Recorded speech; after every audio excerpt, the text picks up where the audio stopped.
એ આપણે ભણ્યા। હવે જે છે આગળ આપણે જોવાનું છે તો જે નિયમનિષ્ઠ ભાર આપણે જે વચ્ચે બાકી મૂક્યો હતો બરાબર, એની હવે આપણે ચર્ચા કરવાની છે। તો વાત કરીએ કે નિયમનિષ્ઠ ભાર છે કોના માટે, તો આપણે ઓઝોનનું બંધારણ જોયું, HNO3 નું બંધારણ જોયું, અથવા જેટલા આયનો વાળા બંધારણો જોયા। તો એની અંદરથી કોની ઉપર ધન વીજભાર છે રાખો, કોની ઉપર ઋણ વીજભાર રાખો, એટલે કે કોની ઉપર કેવા પ્રકારનો ચાર્જ આવે। જો O3 ના બંધારણમાં કે તમને ધન અને વીજભાર જોવા મળે, O3 લખીએ તો ઉપર આપણે પ્લસ ઓર માઈનસ લખીએ છીએ, નથી લખતા। HNO3 માં આપણે ક્યાંય પ્લસ ઓર માઈનસ લખીએ છીએ, નથી લખતા, બરાબર। તો બધાની અંદર આપણે ક્યાંય દર્શાવતા નથી, પણ એનું બંધારણ દોરી ત્યારે પ્લસ ઓર માઈનસ હોય છે, બરાબર।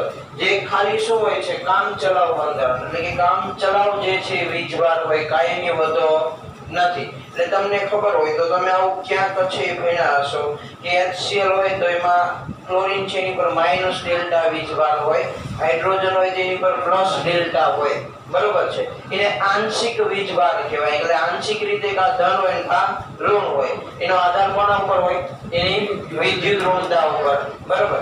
એટલે આ બંધારણની અંદર આપણે ભણ્યા એટલે તમને ખબર છે કે મેં કયા ઓક્સિજન પાસે કેવો ચાર્જ આવ્યો, કે ભાઈ આની પાસે પ્લસ ચાર્જ, આની પાસે માઈનસ ચાર્જ, આની પાસે એકય ચાર્જ છે નહીં, પણ એ તમારે નક્કી કરવો હોય તો એ નક્કી કોના આધારે કરી શકો, આ નિયમનિષ્ઠ ભારના આધારે, બરોબર। એટલે હવે જે છે આપણે જોવાનું છે કે નિયમનિષ્ઠ ભાર, જેને ઇંગ્લિશની અંદર કહેવામાં આવે ફોર્મલ ચાર્જ। શું કહેવામાં આવે, ફોર્મલ ચાર્જ। ખાલી આપણે કે ફોર્માલિટી, બરાબર, ખાલી આપવાનું હોય, ખાલી આગ્રહ કરવાનો હોય, દેખાવ કરવાનો હોય કે ભાઈ આ પ્રકારનું આવી રીતે છે, એટલે આ કેવો ચાર્જ છે, ફોર્મલ ચાર્જ। બાકી બંધારણની ઉપર આપણે ક્યાંય દર્શાવતા નથી। તો હવે કોની પાસે કેવો ચાર્જ આપવો એ તમે આ નિયમના આધારે નક્કી કરી શકો। ચાલો તો જો નિયમનિષ્ઠ ભાર કહેવાય કોને, તો કે જો મુક્ત અથવા અલગ પરમાણુઓની સંયોજકતા કક્ષાના કુલ ઇલેક્ટ્રોન ની સંખ્યા અને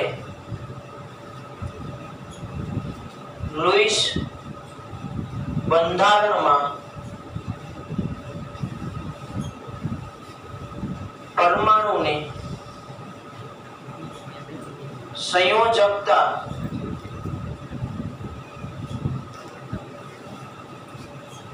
ઇલેક્ટ્રોનની કુલ ઇલેક્ટ્રોનની સંખ્યાના તફાવતને નિયમનિષ્ઠ ભાર કહે છે। ચાલો આનો મતલબ સમજીએ તો જો મુક્ત અવસ્થામાં અથવા અલગ પરમાણુમાં, એટલે હજી કોઈની સાથે સંયોજાયેલો હોય નહીં, તો જો કે દાખલા તરીકે H2O નો અણુ છે તો એમાં ઓક્સિજન શું થયો હોય, સંયોજાયેલો હોય ને, કોની સાથે, બે હાઇડ્રોજન સાથે, પણ એ કોઈની સાથે સંયોજાયેલો નથી ઓક્સિજન, ત્યારે એની સંયોજકતા કક્ષામાં કુલ કેટલા ઇલેક્ટ્રોન હોય, કેટલા હોય, 6 હોય ને, બાહ્યતમ કક્ષા એટલે એની સંયોજકતા કક્ષા કહેવાય, તો કેટલા ઇલેક્ટ્રોન હોય, 6। પણ એ જ જગ્યાએ એ કોઈની સાથે સંયોજાયો હોય ત્યારે એની અંદર ઇલેક્ટ્રોનની સંખ્યા કેટલી હોય, 8 હોઈ શકે, બરાબર છે। કોની સાથે સંયોજાયેલો છે, કેવી કન્ડિશનની અંદર છે, એની ઉપર આધાર રાખે। તો આ બંનેની અંદર ઇલેક્ટ્રોનનો શું છે, ફેરફાર। તો નિયમનિષ્ઠ ભાર એટલે શું, તો કે એની સંયોજકતા કક્ષા પણ કેવી, મુક્ત અવસ્થામાં, કોઈની સાથે સંયોજાયેલો નથી ત્યારે, એમાંથી એ જ્યારે સંયોજાયેલો છે ત્યારે આ બંનેનો તફાવત લ્યો અને જે તમને મળે એનો શું કહેવાય, નિયમનિષ્ઠ ભાર। એટલે આપણે વીજભાર ગોતતા હતા ને, આટલા હોય એમાંથી આટલો બાદ કરો તો એટલો શું હોય 20 વાર, એટલે એટલો એની પાસે શું આવશે પ્લસ ચાર્જ અથવા માઈનસ ચાર્જ.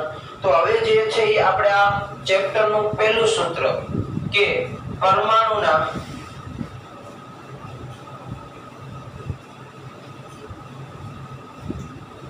નિયમનિષ્ઠ ભાર બરાબર, તો જો પરમાણુના નિયમનિષ્ઠ ભાર બરાબર શું લખી શકાય, તો એના માટેનું જે સૂત્ર છે એ આપણે લખીએ તો જો મુક્ત પરમાણુના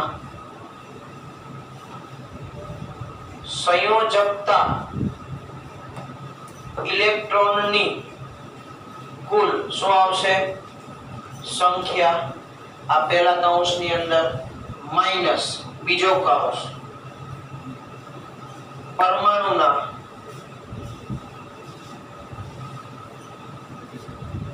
અબંધ કારક ઇલેક્ટ્રોનની કુલ સંખ્યા,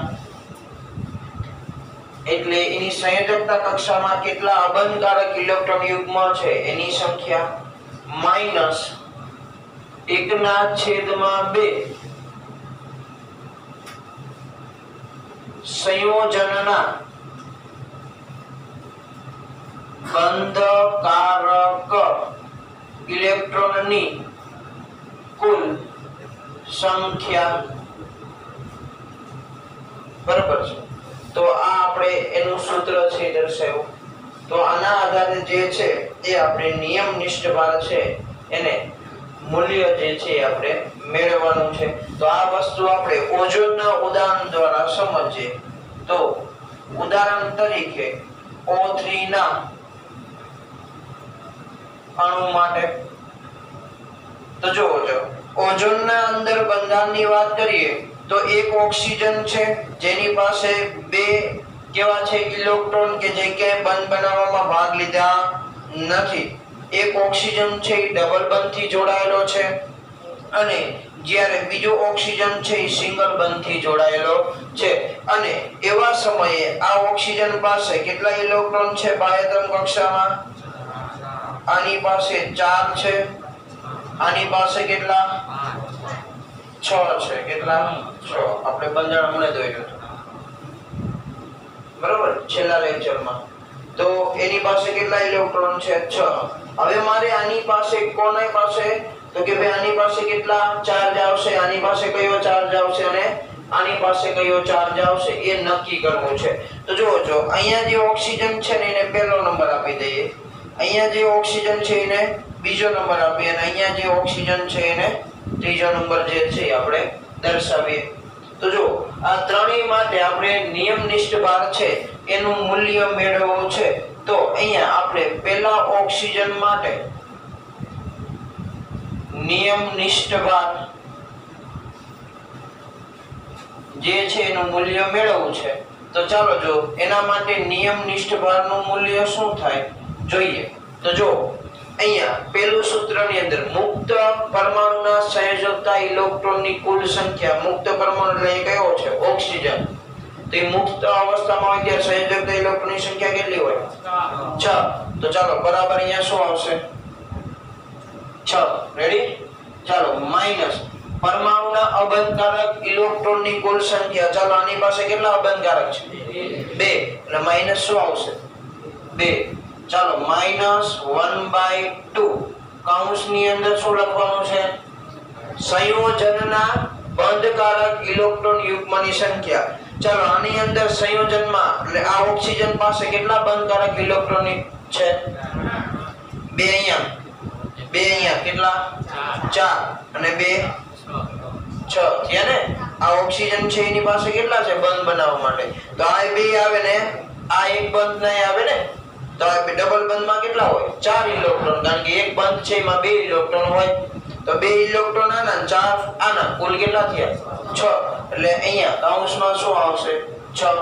ચાલો જો શું થાય 6 -2 -3 થાય ને. ચાલો કેટલા મળશે 1 પણ કેવા +1. તો જુઓ તો પહેલા ઓક્સિજન ઉપરનો વીજભાર છે આપણને મળ્યો કેવો +1 હોય હતો આપણે જ્યારે બંધારણ દોર્યું ત્યારે તો તમે એ આવી રીતે મેળવી શકો છો ચલો બીજા ઓક્સિજનની વાત કરીએ એટલે અહીંયા જે ઓક્સિજન છે એના માટેની તો જો અહીંયા આપણે બગડો દર્શાવીએ છીએ બીજા નંબરના ઓક્સિજન માટે નિયમ નિષ્ઠ ભાર ચાલો આનું મૂલ્ય મેળવવું છે તો બીજા ઓક્સિજન માટે તે જ્યારે મુક્ત અવસ્થામાં હશે ત્યારે કેટલા 6 માઈનસ ચલો અબંધકારક ઇલેક્ટ્રોન યુગ્મની સંખ્યા કેટલી 1 2 3 ને 4 એટલે માઈનસ કેટલા આવશે 4 માઈનસ 1/2 કૌંસમાં કેટલા આવશે કેટલા 6 આવે હવે નહીં કારણ કે આ ઓક્સિજન તો બે જ છે બંધ તો કુલ કેટલા આવશે 4 ઇલેક્ટ્રોન એટલે કૌંસમાં શું આવશે 4 રેડી ઓકે તો થાય શું 6 -4 -2 રેડી ને તો કેટલા થયા 0 તો જો આની પાસે એક વીજભાર હતો નતો સમજણ પડી ઓકે ચાલો હવે જે છે આપણે એની પછીનું બંધારણ છે એ જોઈએ એટલે કે ત્રીજા નંબર માટે તો જો ત્રીજા નંબરના ઓક્સિજન માટે નિયમ નિષ્ઠ ભાર ચાલો મુક્ત અવસ્થામાં કેટલા 6 હવે અબંધકારક કેટલા થયા 6 ને ચાલો -6 -1/2 કૌંસમાં કેટલા આવશે 2 ચાલો અહીંયા 2 તો થાય શું 6 -1 તો કેટલો મળ્યો -1 તો ચાલો એનો વીજભાર આપણને -1 આપણે લખ્યો તો ત્યારે આપણે દર્શાવ્યું ત્યારે તો જો આવી રીતે કોઈ પણ બંધારણની અંદર કયા પરમાણુ પાસે કયો ચાર્જ આવશે એ કોના દ્વારા નક્કી કરી શકો છો નિયમ નિષ્ઠ ભારના આધારે નક્કી કરી શકાય છે બરાબર તો જુઓ જો આના માટે એટલે કે O3 ના અણુ માટે નિયમ નિષ્ઠ ભાર આપણે દર્શાવવો હોય તો આપણે આગળ દર્શાવ્યું તો એ જ પ્રમાણે કે ઓક્સિજન છે એ એક સાથે ડબલ બંધથી એની પાસે કેટલા ઇલેક્ટ્રોન છે 4 આની પાસે કેટલા 6 પણ હવે એના આધારે આની પાસે કેવો ચાર્જ પ્લસ ચાર્જ અને આની પાસે માઈનસ ચાર્જ જો આ નિયમ નિષ્ઠ ભારના આધારે તમે આવી રીતે બંધારણ દર્શાવી શકો છો બરાબર ચાલો બીજું કે આના દ્વારા કઈ કઈ બાબતો છે સમજાવી શકાય અને કઈ બાબતો ન સમજાવી શકાય તો જો આ નિયમ દ્વારા વીજભારની વહેંચણી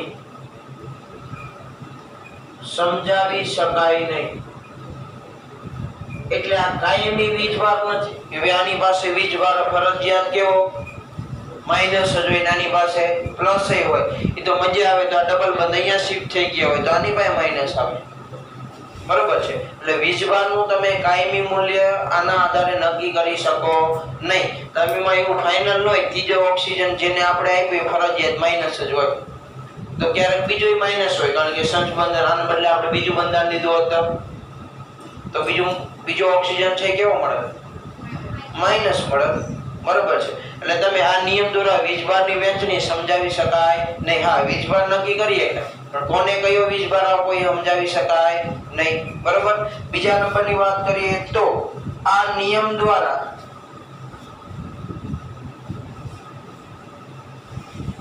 પરમાણુની સંયોજકતાનો માર્ગ મેળવી શકાય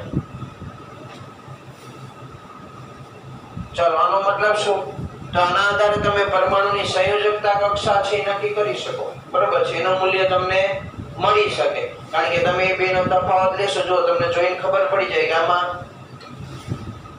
સંયોજકતા કક્ષામાં ઇલેક્ટ્રોન એક કેવો હશે ઓછો બરોબર +1 વીજભાર છે ટૂંકમાં એને આપેલા છે જ્યારે આના ઉપરથી તમે શું નક્કી કરી શકશો કે 1 ઇલેક્ટ્રોન વધારાનો છે એટલે સંયોજકતા કક્ષાનું મૂલ્ય તરફનો માર્ગ જે છે નક્કી કરી શકો ભાઈ આવું કંઈ હશે બરોબર, એ આના આધારે આપણે ખબર પડે. અને સૌથી મહત્વની બાબત આના માટે કે નિયમ જે પરમાણુની અથવા જે સંયોજનની ઊર્જાનું મૂલ્ય ન્યૂનતમ હોય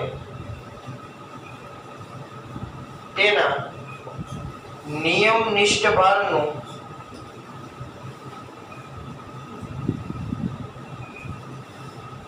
મૂલ્ય પણ ઓછું હોય છે. ચાલો, ઊર્જા એટલે શું? બીજા સાથે સંયોજાય ત્યારે કેટલી ઊર્જા મુક્ત થાય, કેટલી ઊર્જા આપવી પડે, અથવા એ પદાર્થની ઊર્જા હોય કોઈના બંધ તોડી શકવાની, બરોબર છે.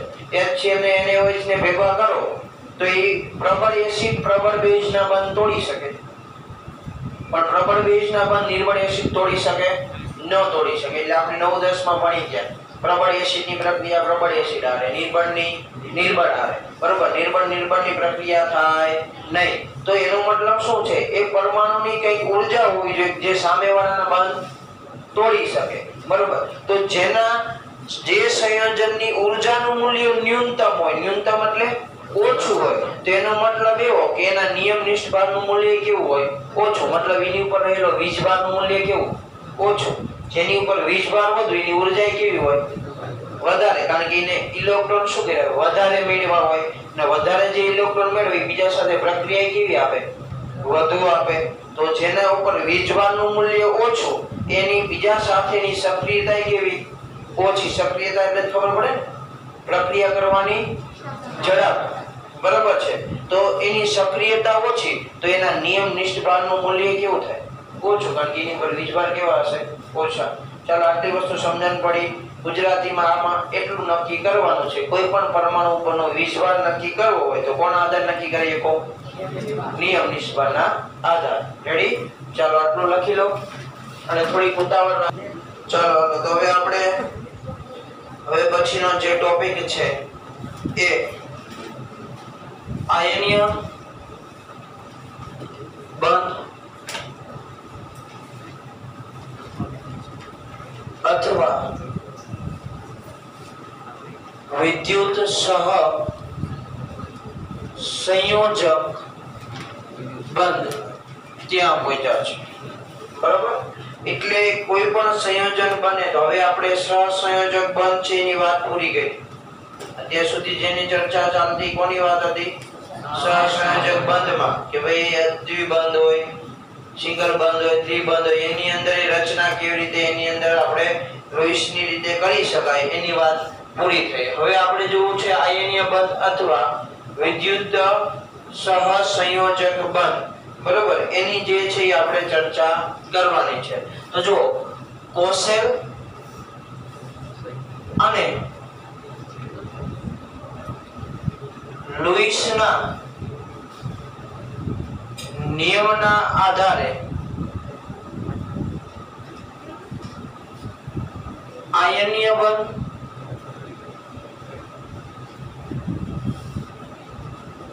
અથવા વિદ્યુત સહસંયોજક બંધ ને સમજાવી શકાય છે.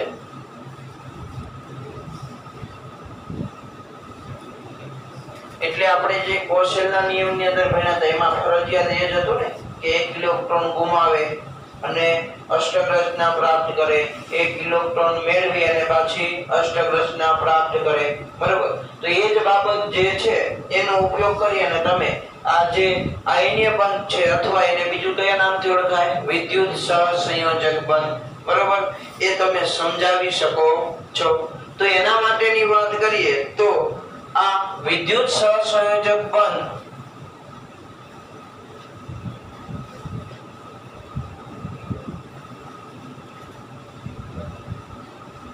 માટે મુખ્ય બે બાબતો જે આપણે ધ્યાનમાં લેવાની છે. એમાંથી સૌથી પહેલી બાબત કે જેની અંદર શબ્દ રચના સમજો કે પરમાણુ માંથી સરળતાથી ધન આયનની પ્રાપ્તિ। આનો મતલબ શું થાય? કોઈ પણ પરમાણુ છે એમાંથી તમને સરળતાથી શું મળે? ધન આયન મળે। તો જો કે એની અંદર વાત કરીએ તો દાખલા તરીકે કોઈ M એટલે કે મેટલ, એટલે સમૂહ 1 હોય, સમૂહ 2 હોય અથવા આવર્ત કોષ્ટકની કોઈ પણ પરમાણુ છે, બરોબર, અને એ સરળતાથી ધન આયનની પ્રાપ્તિ। ધન આયન ક્યારે મળે? જ્યારે ઇલેક્ટ્રોન ગુમાવે ત્યારે। આવું આપણે ચેપ્ટર નંબર 3 માં ભણ્યા છે, બરોબર। તો જો આનું રૂપાંતર કેમાં થાય? M પ્લસ ની અંદર, બરોબર, વત્તા 1 ઇલેક્ટ્રોન છે એ શું થાય? મુક્ત થાય। ત્યારે અમુક ઊર્જા છે મુક્ત થાય, જેને શું કહેવાય? આયનીકરણ, એન્થાલ્પી। એટલે આપણે કોઈ પણ ઇલેક્ટ્રોન છે એને પરમાણુમાંથી મુક્ત કરીએ તો એને શું કહીએ છીએ? આયનીકરણ, એન્થાલ્પી, બરોબર। અને ઇલેક્ટ્રોન આપવાનો હોય તો ઇલેક્ટ્રોન પ્રાપ્તિ, એન્થાલ્પી। એટલે જો બીજી બાબત જે છે એના માટેની જોઈએ તો પરમાણુ દ્વારા, જો અહીંયા શું હતું? પરમાણુ માંથી, અહીંયા હવે શું લખું છું? પરમાણુ દ્વારા સરળતાથી ઇલેક્ટ્રોનની પ્રાપ્તિ।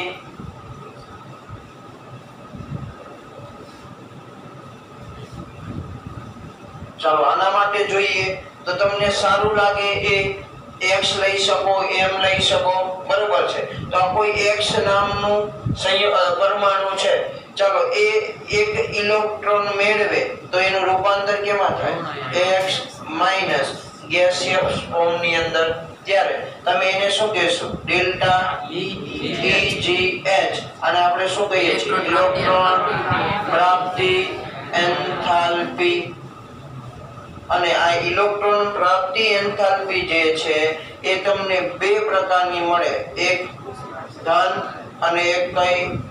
ઋણ ઇલેક્ટ્રોન પ્રાપ્તિ, એન્થાલ્પી। એનો આધાર પરમાણુ પર રહેલો છે। નિયોન છે તો એના માટે ઇલેક્ટ્રોન પ્રાપ્તિ, એન્થાલ્પી નું મૂલ્ય કેવું હોય? ધન, અને ક્લોરીન માટે ઋણ। ધનનો મતલબ તમારે ઊર્જા આપવી પડે, બરોબર, અને ઋણનો મતલબ ઊર્જા મુક્ત થાય। એટલે કોની ઉપર આધાર રાખે? એની અષ્ટક રચના ઉપર, કે એને ઇલેક્ટ્રોનની જરૂર છે કે ઇલેક્ટ્રોનની જરૂર નથી। એટલે જમીન બેઠા છો તો 2-3 થી ખાવા મળ્યું નથી, બરોબર ને? એની ઉપર આધાર રાખે। જમીન બેઠા હોય તો કરાઈને તમને ખવડાવવું પડે, 3 થી ખાવા ન મળ્યું હોય તો કેવું ન પડે, બરોબર ને? એટલે એની ઉપર ડિપેન્ડ છે। રેડી? ચાલો તો જો મારે અહીંયા કોઈ પણ આયનીય બંધ બનાવવો છે તો એના માટે ફરજિયાત શું જોઈએ? ધન આયન અને ઋણ આયન। તો જો આવા ધન આયન અને ઋણ આયન સ્ફટિક લેટાઈસમાં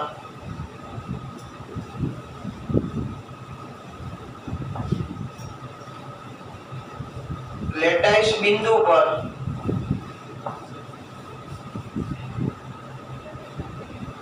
ગોઠવાઈને આયનીય બંધ દ્વારા સંયોજન બનાવે છે। એટલે કે એક ધન આયન અને ઋણ આયન, બરોબર છે। કોની ઉપર? સ્ફટિક લેટાઈસ હોય એટલે શું? એ ખબર પડવી જોઈએ, બરોબર। સ્ફટિક એટલે ખબર છે બધાને? શું? નાનામાં નાનો કણ, બરોબર છે, એને શું કહેવાય? સ્ફટિક। એટલે મીઠાનો ગાંગડો હોય એને ભાંગી નાખો, સાવ દળેલું મીઠું, તો એને મીઠાનો શું કહેવાય? સ્ફટિક, બરોબર છે। અને એની અંદર જેમ દ્રવ્યનું વિભાજન કરો છેલ્લો કણ શું મળે? પરમાણુ, બરોબર, આપણે ભણ્યા એ પ્રમાણે। તો એવી જ રીતે તમે કોઈ પદાર્થનું વિભાજન કરતા જાઓ, છેલ્લે એકમ કોષ મળે। શું મળે? એકમ કોષ। એ એકમ કોષનું વારંવાર શું થાય? પુનરાવર્તન। એટલે એ એકને એક ડિઝાઇન હોય, ડિઝાઇનનું શું થાય? પુનરાવર્તન। આ પેન છે તેમાં જે મટીરીયલ હશે બરોબર છે. એવું મટીરીયલના અસંખ્ય મટીરીયલો એકબીજા સાથે શું થયા હોય? જોડાણા હોય, ત્યારે આખી પેન બની ને. બરોબર. આ કોપરનો વાયર છે, બરોબર. તેની અંદર શિવના અસંખ્ય પરમાણુઓ છે એકબીજા સાથે શું હોય? જોડાણા હોય. તો કોઈ પણ સંયોજન પણ એની કઈક ચોક્કસ રચના હોય, બરોબર. અને એવી રચનાઓ છે એકબીજા સાથે શું હોય? જોડાયેલી હોય. અને એના આધારે શું બને? સ્ફટિક બને. અને એ સ્ફટિકની અંદર જેમ જેમ સંખ્યા વધતી જાય એકમ કોષની, એમ એનું કદ વધતું જાય, એટલે પદાર્થ બનતો જાય. બરોબર. એટલે હમણાં તમને ડિઝાઇન દ્વારા, આકૃતિ દ્વારા સમજાવું છું કે કેવી રીતે એકબીજા સાથે જોડાય, કોને એકમ કોષ કહેવાય, કેવી રીતે અંદર રહેલા હોય. પણ એના પહેલા કે જ્યારે આવા ધનાયન ને ઋણાયન એકબીજા સાથે જોડાય, બરોબર, ત્યારે નવું સંયોજન બને એને કહેવામાં આવે સર્જન એન્થાલ્પી. એટલે કે નવું સંયોજન બનાવવા માટે જે ઊર્જાની જરૂર પડે એને શું કહેવાય? સર્જન એન્થાલ્પી. સર્જન મતલબ બનવું, બરોબર. તો નવો સ્ફટિક બને તો એનું શું થયું કહેવાય? સર્જન. અને ત્યારે જે ઊર્જાની જરૂર પડે એને શું કહેવાય? સર્જન એન્થાલ્પી. જેને ડેલ્ટા એફ એચ વડે દર્શાવાય. કોના વડે? આ તમે ક્યાં ભણશો? તો કે ચેપ્ટર નંબર 6 ઉષ્માગતિશાસ્ત્ર છે ને, ત્યાં તમે હવે હું જેટલા નામ લખું ને બધી પ્રકારની એન્થાલ્પીઓ ભણશો. તો જો જ્યારે NaCl નો સ્ફટિક છે એ બને ત્યારે આટલા પ્રકારની એન્થાલ્પીઓ છે એનું કોમ્બિનેશન હોય. પહેલું છે ડેલ્ટા SH, જેને કહેવામાં આવે ઉધ્વપાતન એન્થાલ્પી. શું કહેવામાં આવે? ઉધ્વપાતન મતલબ સબ્લિમેશન. ઇંગ્લિશમાં શું કહેવાય? સબ્લિમેશન એન્થાલ્પી. સીધું ઘનમાંથી એમાં વાયુમાં વચ્ચેની સ્થિતિ આવે નહીં. આઈડિયલ ઉદાહરણ કહું તો કપૂર. કપૂર છે, તમે એને સળગાવો, કપૂર કેવા અવસ્થામાં હોય? ઘન અવસ્થામાં. સીધું જ એનું રૂપાંતર કેમાં થઈ જાય? વાયુમાં. પ્રવાહી આવે નહીં. બરોબર. તો આ ડેલ્ટા SH એટલે શું? ઉધ્વપાતન એટલે કે સબ્લિમેશન એન્થાલ્પી. વત્તા બીજી એન્થાલ્પીની વાત કરીએ તો ડેલ્ટા D/2H એન્થાલ્પી, જેને કહેવામાં આવે ડિસ્પોઝેશન મતલબ વિઘટન. વિઘટન એટલે ખબર પડે ને, કોઈ પદાર્થ છે એનું શું કરવાનું? નાના નાના ભાગમાં વિભાજન. બરોબર. તો ત્યારે એ વિભાજન કરવા કઈ ઊર્જાની જરૂર પડે કે ન પડે? પડે. તો એને કઈ એન્થાલ્પી કહેવાય? વિઘટન એન્થાલ્પી, જેને D/2 વડે દર્શાવવામાં આવે છે. વત્તા ડેલ્ટા IH, ઓળખો છો ને? આયનીકરણ એન્થાલ્પી. ચાલો પછી ડેલ્ટા EGH એટલે ઇલેક્ટ્રોન પ્રાપ્તિ એન્થાલ્પી. અને છેલ્લી વસ્તુ ડેલ્ટા UH, આને કહેવામાં આવે છે લેટાઇસ એન્થાલ્પી. શું કહેવામાં આવે? લેટાઇસ. લેટાઇસ એટલે સ્ફટિક. બરાબર. તો આ સ્ફટિક બનવા માટેની જે ઊર્જાની જરૂર છે, બે ધનાયન ને ઋણાયન ભેગા કરવા માટે જે ઊર્જાની જરૂર છે એને શું કહેવામાં આવે? Lattice enthalpy. તો NaCl નો સ્ફટિક બનાવવો હોય આપણે, કોનો? NaCl નો સ્ફટિક, તો એના માટે આટલી એન્થાલ્પીઓ છે એનો ઉપયોગ કરવાનો થાય. એટલે જે તમને અહીંયા હું સમજાવું છું એટલે ધ્યાન આપજો. તો આની સૌથી પહેલા બધી એન્થાલ્પીઓની શોધ જેને કરી અને જેને NaCl નો સ્ફટિક બનાવ્યો, બરોબર, એ બે વૈજ્ઞાનિકો હતા. એક હતો બોહર અને બીજો હતો હેબર. અને આ બંને દ્વારા NaCl ના સ્ફટિક માટેની રચના આપી, જેને કહેવામાં આવે છે બોહર-હેબર ચક્ર તરીકે ઓળખવામાં આવે. તો ધ્યાન આપજો. તો જો અહીંયા હું દર્શાવું છું કે અહીંયા Na કેવા સ્વરૂપમાં છે? સોલિડ સ્વરૂપની અંદર, એટલે કે ઘન અવસ્થામાં. વત્તા 1/Cl2 કેવા ફોર્મમાં હોય? ગેસિયસ ફોર્મમાં. અને બને શું? NaCl. બરોબર છે. આ સોલિડ ફોર્મની અંદર હશે. તો જો આની અંદર આ બનવા માટેની કેટલી પ્રોસેસ થાય? તો કે સીધું ઘનની અંદર પ્રક્રિયા કરો એટલે કે Na+ નો બને. બરોબર છે. તમે પ્લાઝ્મા અવસ્થાને એવી ભણી ગયા? આવું પહેલા ચેપ્ટરમાં ક્યાંક આવે. બરોબર. તો જો આની અંદર જોવા જઈએ તો સૌથી પહેલી પ્રોસેસ થાય કે આની અંદરથી Na ગેસિયસ ફોર્મમાં ફેરવાય. કારણ કે એમણામ આયન છે છૂટો પડે નહીં, એમાંથી એમણામ ઇલેક્ટ્રોન મુક્ત થાય નહીં. ગેસિયસ ફોર્મમાં તો આવવું પડે. બરોબર. તો જો સીધું ઘનમાંથી કેમાં રૂપાંતર કર્યું? વાયુમાં. કઈ એન્થાલ્પી કહેવાય? SH એટલે આને શું કહેવાય? ઉદ્દીપન એન્થાલ્પી. રેડી? ચાલો હવે જો એવી જ રીતે આપણે અહીંયા Cl2 ની વાત કરીએ તો આ Cl2 છે, અહીંયાથી એનું રૂપાંતર કેમાં થશે? ખાલી Cl માં, કારણ કે આપણે Cl2 ની જરૂર નથી. તો આનું શું કર્યું કહેવાય? વિઘટન કર્યું કહેવાય ને. તો આને શું કહેવાય? T/2H એટલે આને શું કહેવાય? વિઘટન એન્થાલ્પી. રેડી? ચાલો હવે જુઓ થશે શું? તો અહીંયાથી Na છે એ એક ઇલેક્ટ્રોન શું કરશે? ગુમાવશે. એટલે શું બને? Na+ એક ઇલેક્ટ્રોન માઈનસ. ચાલો એક ઇલેક્ટ્રોન ગુમાવે ત્યારે જે એન્થાલ્પી મળે એને શું કહેવાય? આયનીકરણ એન્થાલ્પી. ચાલો જેને કેના વડે દર્શાવશું? ડેલ્ટા IH વડે. રેડી? ચાલો હવે ગાડી આગળ હકવીએ બીજે. આ ક્લોરીન એક ઇલેક્ટ્રોન મેળવે એટલે રૂપાંતર કેમાં થાય? Cl ની અંદર. બરોબર? ત્યારે જો જે એન્થાલ્પી મળે એને શું કહેવાય? ઇલેક્ટ્રોન પ્રાપ્તિ એન્થાલ્પી, જેને આપણે ડેલ્ટા EGH વડે દર્શાવશું. રેડી? તો જો આટલી પ્રોસેસ દ્વારા આ બંને આયનો જે છે એ આપણને મળ્યા. એક કયો? Na+ ને એક Cl-. આ બંને આયનો જે છે એને ભેગા કરી અને શું બનાવે? NaCl, જેને શું કહેવામાં આવે? લેટાઇસ એન્થાલ્પી, જેને ડેલ્ટા UH વડે દર્શાવશું. સમજણ પડી? તો આ પ્રકારની જે રચના છે, ચક્ર છે, બરોબર, એને શું કહેવામાં આવે?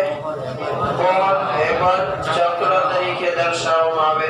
અને આની અંદર મળતા જે Na અને Cl એટલે કે Na+ અને Cl-, બરોબર, એ આ સ્ફટિકની અંદર, લેટાઇસની અંદર કેવી રીતે ગોઠવાયેલા છે એના માટેની જે રચના છે આપણે જોવાની છે. એટલે બધાનું ધ્યાન અહીંયા, કારણ કે હું જે ડિઝાઇન દોરું છું એ ડિઝાઇન અહીંયા સમજ્યા છો તો જ હાથે દોરી શકશો, બાકી બુકમાં જોઈને દોરી શકશો નહીં.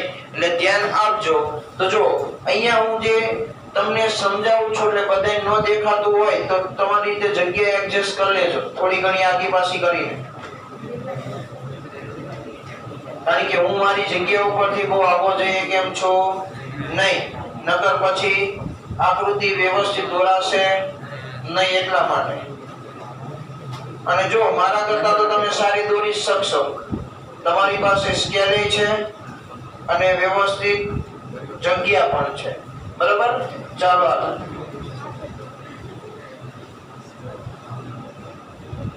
આ ખાલી સમઘન ન દોરવાનો,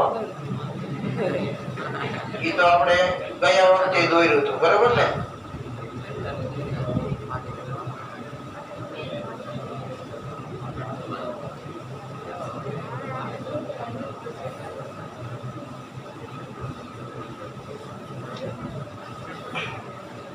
એક જ મિનિટ, થોડુંક મોટું દોરી દઈશું.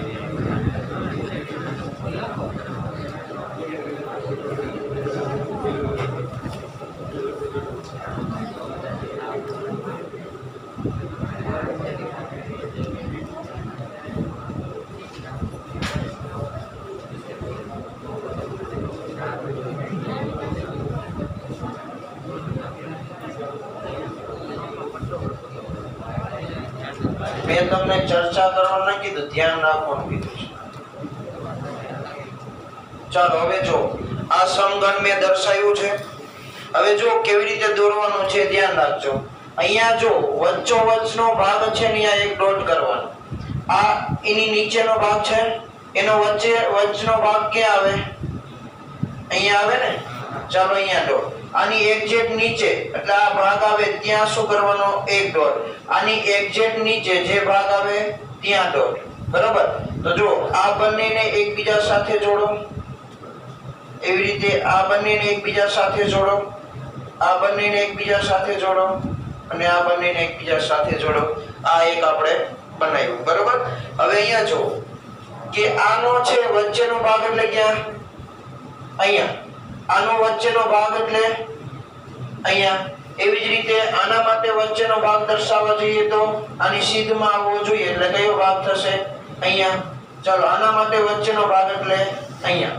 તો જો આ બંનેને એકબીજા સાથે જોડ્યા, એવી રીતે આ બંનેને એકબીજા સાથે જોડીએ આપણે અહીંયા. હવે જો અહીંયાથી આને અહીંયા જોડવાનો છે, આને અહીંયા જોડવાનો છે. રેડી? ચાલો હજી અહીંયા પૂરું નથી થતું એટલે ધ્યાન આપજો. હવે જો અહીંયાથી આ વચ્ચેનો ભાગ, એવી જ રીતે આના માટે આ વચ્ચેનો ભાગ થાય ને.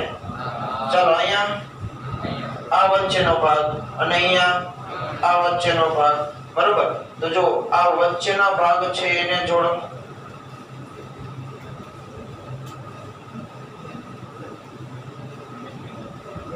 રેડી? ચાલો તો જો એક આપણે વચ્ચેના ભાગ જે જાંબુડિયા રંગની પેનથી દર્શાવ્યો છે ત્યાં જોડો. હવે જો કે અહીંયા આ બંને જે જગ્યાએ ટચ થાય એવી રીતે અહીંયા પણ થાય, તો આ બંનેને એકબીજા સાથે જોડવાના. રેડી? ઓકે. ચાલો અહીંયા એકબીજા સાથે ટચ થાય તો આ બંનેને એકબીજા સાથે જોડવાના. અહીંયા જે છે આપણો સ્ફટિક છે આખો કમ્પ્લીટ થાય. બરાબર? આ 2D ની અંદર આપણે દર્શાવ્યું. તો જો આની અંદર જોવા જાવ તો આ તમને જગ્યા મળે, આ પોઈન્ટ દેખાય છે, બરાબર? ત્યાં કોણ કોણ હોય તો કે Cl માઈનસ આયન હોય, અહીંયા શું હોય? Na આયન જે છે એ અહીંયા હોય. એવી રીતે પાછો અહીંયા શું હોય? Cl માઈનસ આયન હોય. અને તમને જે આ ડોટ દેખાય છે આને શું કહેવામાં આવે? લેટાઇસ બિંદુ. લેટાઇસ નો મતલબ સ્ફટિક, બરોબર છે? અને જે આપણે દર્શાવ્યું છે એને શું કહેવામાં આવે? ત્રિપરિમાણીય સ્ફટિક રચના. સમજણ પડી? ઓકે. હવે આ જ વસ્તુ મોડેલ દ્વારા સમજીએ. મેં કીધું એમ જેને સમજણ હોય એને દોરતા આવડે, બાકી બધાને દોર ગોટા થવાના. બરોબર? એટલે હજી એક વખત કહી દઉં. પહેલા જે પોઈન્ટ છે સમઘન દોરી દેવાનો, બને એટલી વચ્ચેની બોક્સમાં જગ્યા જાજી રહે ને એવું રાખવાનું. વચ્ચેનો ભાગ હોય ને ચોરસ, એ તમને જાજુ મળે એવી જગ્યા રાખવાની. હવે જો ઉપરની લાઈન છે એનો વચ્ચેનો ભાગ અહીંયા ટપકું કરવાનો. પછી એવી જ રીતે અહીંયા નીચેની લાઈન છે એટલે અહીંયા વચ્ચેનો ભાગ એનો જે સેન્ટર આવતો હોય ત્યાં ટપકું કરવાનું. આની એક્ઝેક્ટ નીચે અહીંયા વચ્ચેના ભાગમાં ટપકું કરવાનું. શું? ઓકે. હાલો હવે અહીંયાથી બધાને દેખાય ને? ચાલો અહીંયાથી વચ્ચેના ભાગમાં આપણે ટપકું કર્યું. એવી જ રીતે અહીંયાથી લઈ આના માટે વચ્ચેનો ભાગ આ થાય, બરોબર? ત્યાં ટપકું કર્યું. એવી રીતે આના માટે તે વચ્ચેનો ભાગ એટલે અહીંયા, અને આના માટે વચ્ચેનો ભાગ અહીંયા. એટલે આ બંનેને ક્રોસમાં શું કરી દેવાના? જોડી દેવાના. અને પછી બંનેને પોતાની સાથે એકબીજા સાથે જોડી દેવાના. રેડી? એવી રીતે આ બાજુ રેડ કલરનું કર્યું, ખબર પડી? બરોબર? જેમ હતો એ વચ્ચેનો જ ભાગ. આટલું કમ્પ્લીટ કરવાનું. ચાલો પછી અહીંયા ખૂણેથી ચાલુ કરવાનું. આ ખૂણો છે એનો વચ્ચેનો ભાગ, તો આ ખૂણો બહારની સાઈડ છે તો અહીંયા અંદરની સાઈડનો ખૂણો આવશે. તો અહીંયા વચ્ચેનો ભાગ, એવી રીતે અહીંયા બહારની સાઈડનો અને અહીંયા અંદરની સાઈડનો આખું ચોરસ શું કરી દેવાનું? કમ્પ્લીટ કરી દેવાનું. બરોબર? હવે ચોરસ કમ્પ્લીટ કરશો એટલે બ્લુ લાઈન અને અહીંયા વચ્ચે તમે ચોરસ કરીનો ભાગ બે એકબીજા સાથે ટચ થશે. ત્યાંથી લઈ અને અહીંયા એવી રીતે ભાગ ટચ થાય, વચ્ચે પાછી એક લાઈન દોરવાની. એવી જ રીતે આ રેડ લાઈન ની જો ટચ થશે, આ તમે જે ચોરસ કર્યો છે એનો ભાગ, એવી જ રીતે અહીંયા પણ ટચ થાય તો એ વચ્ચેના ભાગમાં શું કરી દેવાની? લાઈન દર્શાવી દેવાની. સમજણ પડી? ચાલો બાકી ડોટ જ્યાં છે એ તો ખબર પડી? ઓકે. હવે જો એ જ વસ્તુ મોડેલ દ્વારા તો આપણે જે દર્શાવ્યું છે એ શું છે? 2D ની અંદર, બરોબર? આપણે જે અહીંયા છે એને શું કહેવાય? સ્ફટિક. આ કોનો સ્ફટિક છે? NaCl નો. તો જો તમારી સામે જે છે એમાં રેડ કલર અને બ્લેક કલર દેખાય બધાને? બરોબર? ચાલો વિચારીએ. રેડ કલર છે સોડિયમ છે Na+, તો બ્લેક કલર શું થાય? Cl. તો જો જ્યાં તમને જે જગ્યાએ આપણે દર્શાવ્યા છે આ Na, તો આ શું થાય? Cl. આ શું આવે? Na. આવો સ્ફટિક બાજુ બીજો ગોઠવાઈ શકે ને? તો આપણી પાસે આને એકમ કોષ કહેવાય. અને શું કહેવાય? એકમ કોષ. બધા છેલ્લે પહોંચી ત્યારે આવું એક મળે.